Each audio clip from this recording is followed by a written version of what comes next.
Bumi pertiwi di simpang kehancuran. Di tanah air beta, aturan dibuat dalam sehari. Wajib dari Sabang sampai Merauke harus tunduk. Semua harus ada dalam barisan yang sama, mengikuti suara si kambing mengembi.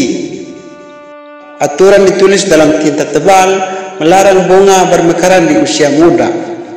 Suara-suara kecil dibisukan dengan gas, sementara iming-iming 100 tahun negeri emas. Harga aturan dipermainkan sesuka hati, hanya demi memisahkan aku dan dia. Apakah adil kalau membatasi mimpi-mimpi kami di atas kertas aturan sistem kebut sehari?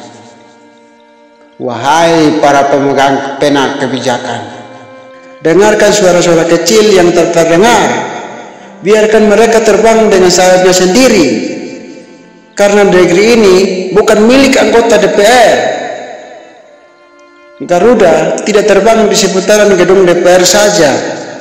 Garuda harus terbang dari Sabang sampai Merauke, karena paru-paru Garuda ada pada akar rumput, bukan di gedung tinggi DPR sendiri.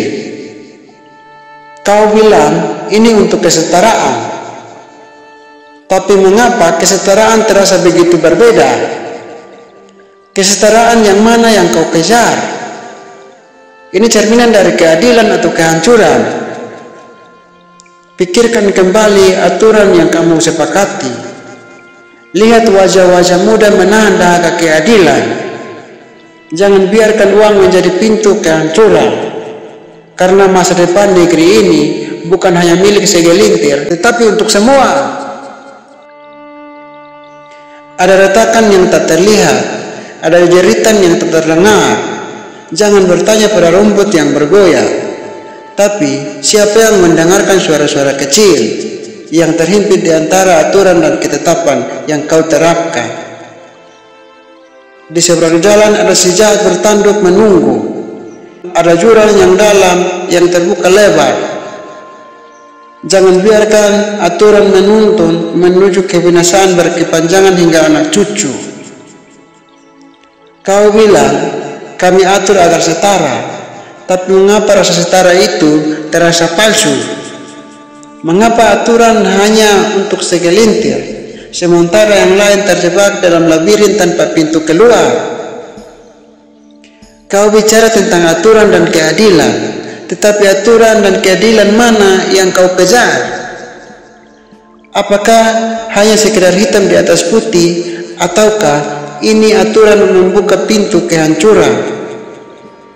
Di persimpangan ini peringatan darurat. Kami ingin bertanya, tetapi siapa yang mendengar? Karena pertanyaan kecil semacam kami dianggap melawan, ditelan dalam kebijakan yang tak kenal rasa. Kau harus tahu ini, Tuan. Aturanmu memenggal mimpi-mimpi yang menunggu untuk terwujud. Bayangan kehancuran negeri ini semakin nampak. Maka tak ada cara lain selain kata lawan.